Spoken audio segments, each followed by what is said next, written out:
नमस्कार, मैं आशीष सिकरवार आप सभी का स्वागत करता हूं आपके अपने चैनल शानवी क्लासेस में।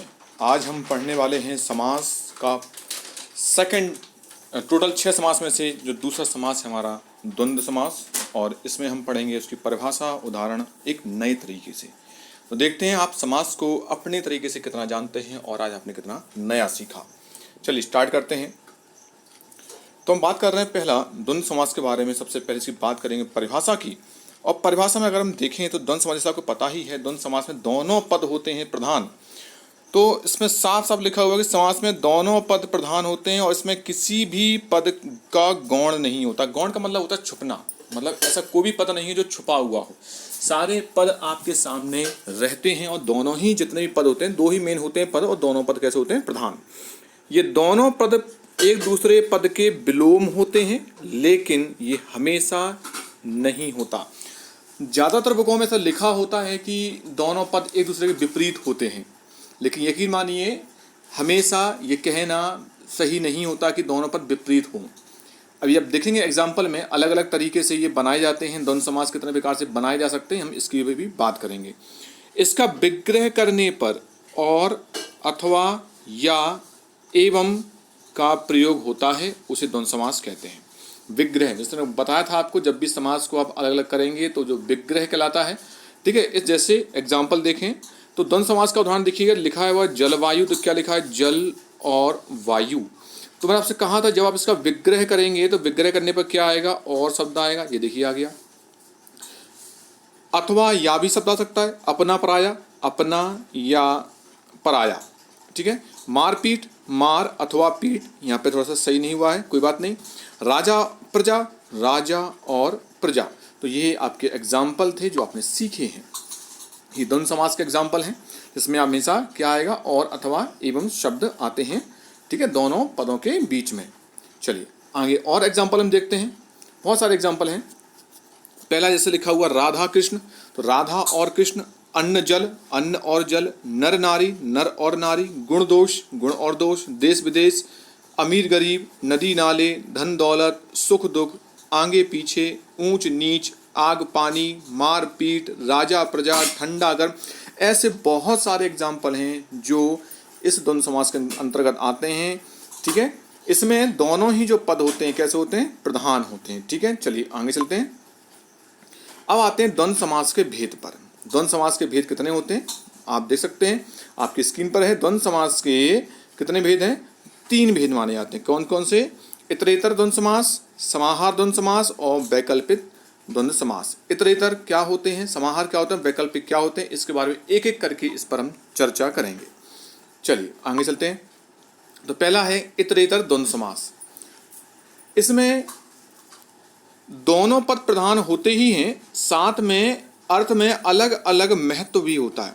अर्थ का महत्व मतलब ये हुआ कि दोनों पद प्रधान है क्योंकि द्वंद्व समास है, लेकिन इतरेतर का अर्थ ये भी हुआ कि अलग अलग दोनों पद का अपना अपना महत्व भी होता है। ऐसा नहीं कि एक पद दूसरे पर निर्भर कर रहा हो, ऐसा नहीं होता है इसमें।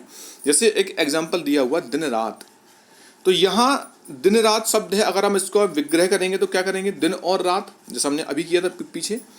अब अगर हम इसको अलग अलग समझें तो दिन का अपना एक अर्थ होता है, रात का अपना एक अर्थ होता है। तो यहाँ लिखा हुआ दिन और रात का बराबर महत्व है और दोनों अपना अलग अर्थ देकर अपना अपना अर्थगत अस्तित्व बनाए हुए हैं, ठीक है।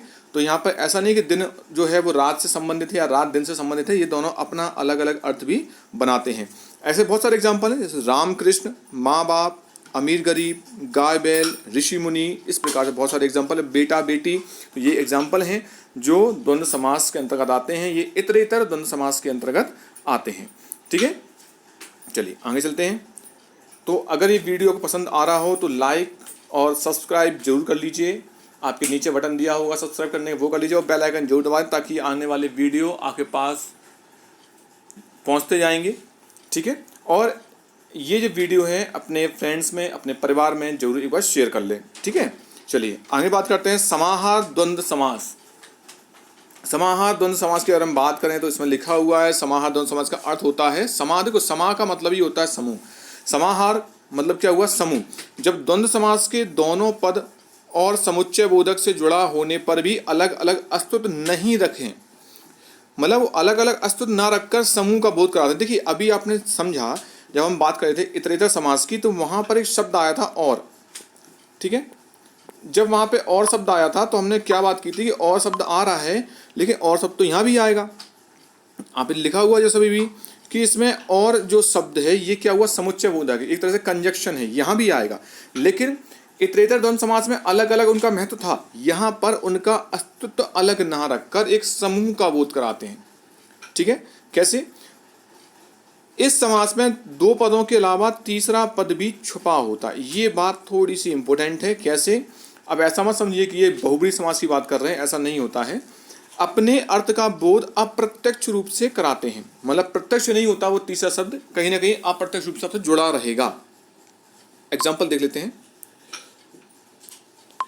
लिखा हुआ है कि ऐसे समासों का विग्रह करने में इत्यादि आदि शब्दों का प्रयोग होता है, ठीक है। कैसे? एक एग्जाम्पल है दाल रोटी।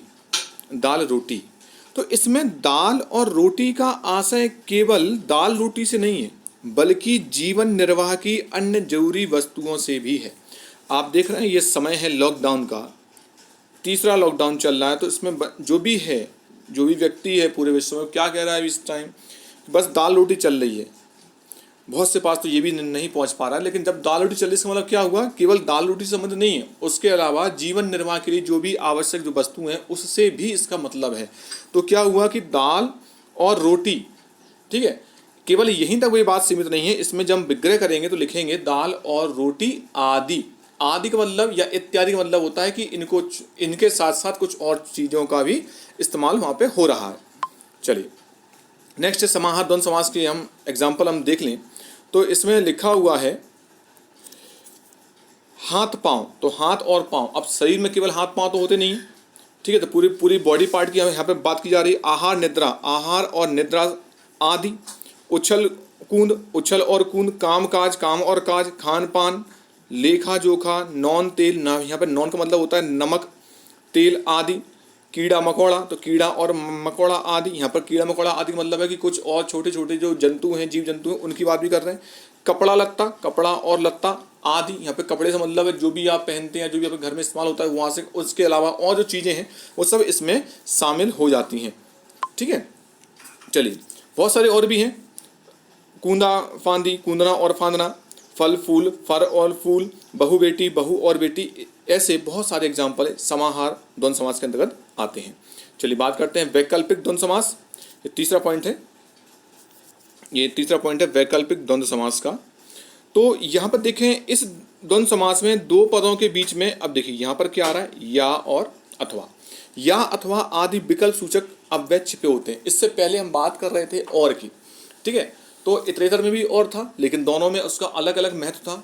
समाहार में भी और था, लेकिन क्या था उसमें, उसके अलावा तीसरा पार्ट भी उसमें छुपा हुआ था।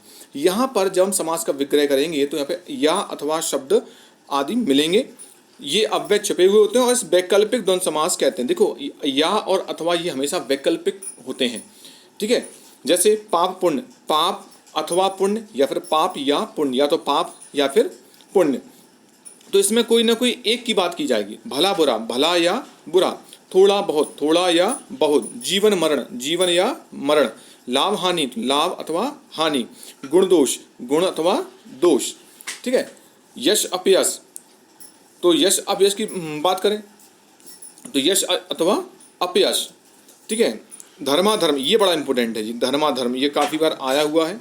तो धर्माधर्म का मतलब क्या होता है, धर्म और अधर्म। ऐसा ना जाए कि अव्ययभाव समास है, ये दोनों शब्द रिपीट हो रहे हैं, जैसे हमने बात की थी। अगर आपने अभी तक नहीं देखा हो अव्ययभाव समास, तो मैंने पढ़ाया हुआ है, मैंने इसमें वीडियो के नीचे आप डिस्क्रिप्शन में उसकी लिंक देख सकते हैं। अभी तक समास के 2 पार्ट हो चुके हैं, दोनों पार्ट की जो लिंक है मैंने आपके नीचे डिस्क्रिप्शन में दे रखी है। तो धर्माधर्म में क्या हुआ, धर्म और अधर्म। देखिए यहाँ पर धर्माधर्म अगर हम देखें तो इस संधि कौन सी है, ये एक संधि कौन सी, ये दीर्घ स्वर संधि है, ठीक है। दीर्घ स्वर संधि है। कैसे होगी अभी हम जब आगे पढ़ेंगे स्वर संधि उसमें बात करेंगे। और धर्माधर्म में ये अव्ययभाव क्यों नहीं है, क्योंकि इसमें 2 शब्द हैं, धर्म और अधर्म। ये दोनों ही कैसे हैं, आपस में विलोम भी हैं। ठीक है, और इनका विग्रह करने पर और शब्द आ रहा है, तो यहाँ पर ये अव्यय ना होके द्वंद्व समास में आता है। चलिए, सुख दुख, सुख अथवा दुख, ये सब सारे एग्जाम्पल किसके हैं? वैकल्पिक द्वंद्व समास के एग्जाम्पल थे। ठीक है, तो आपने समझ लिया इस चीज को। द्वंद्व समास में क्या सीखा कि द्वंद्व समास में क्या होता है कि इसमें द्वंद्व समास में अगर हम देखेंगे तो इसका विग्रह करने पर क्या आता है? और कॉमा अथवा शब्द आते हैं। ठीक है, और दोनों ही पद कैसे होते हैं? प्रधान होते हैं। दोनों ही पद इसमें प्रधान होते हैं। ये दो चीजें हो गई, ये भी प्रधान होगा और ये भी प्रधान होगा। इसके तीन होते हैं भेद। इतरेतर, इतरेतर का अर्थ क्या होता है? इसमें विग्रह करने पर और आता है।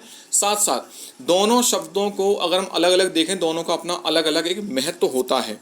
फिर आता है आपका इतरेतर के बाद आता है आपका समाहार। समाहार में हम देखा, इसमें भी अगर हम विग्रह करें और शब्द होता है, लेकिन इसमें उन शब्दों के अलावा एक तीसरा शब्द भी छुपा होता है कि उनके अलावा जीवन निर्वाह के लिए और चीज़ें भी हो सकती हैं या उससे संबंधित और शब्द भी हो सकते हैं। फिर तीसरा में देखा वैकल्पिक। वैकल्पिक जो था, वैकल्पिक में हम देखते हैं कि इसमें या और अथवा, अगर हम समास का विग्रह करेंगे या अथवा शब्द आते हैं। तो ये इस तीन प्रकार से द्वंद्व समास का निर्माण होता है। ठीक है, तो ये वीडियो आपको कैसा लगा? अच्छा लगा तो उसमें कमेंट कीजिएगा। जो भी आपको एक नई क्वेरी अगर आपको मिल रही है, आपको कोई जो भी प्रॉब्लम आ रही हो या आपके मन में जो कोई क्वेश्चन हो, तो आप इसमें ज़रूर लिखिएगा। इसके अलावा आप सब्सक्राइब जरूर कीजिएगा, लाइक कीजिएगा, अगर अच्छा लगता है लाइक कीजिएगा, और शेयर जरूर कीजिएगा अपने मित्रों में, परिवार के लोगों जो ये कॉम्पिटिशन की तैयारी कर रहे हैं या जो भी NCERT या CBSE या कोई भी आपका बोर्ड हो, UP MP राजस्थान जो भी बोर्ड हो, उसमें जो बच्चे होते हैं 6 से लेकर 12th क्लास तक, उनके व्याकरण में भी ये समाज से संबंधित चीज़ें आती हैं, तो उनके लिए बहुत इंपॉर्टेंट हैं। तो आप उनको भी शेयर कीजिएगा। ठीक है, और आपके जो वीडियो के नीचे आप देखेंगे स्क्रीन पर सब्सक्राइब का बटन है, उसको दबा लीजिएगा और बेल आइकन जरूर दबा, ताकि आने वाली वीडियो आपको मिलते रहे टाइम टू टाइम। नमस्कार, धन्यवाद।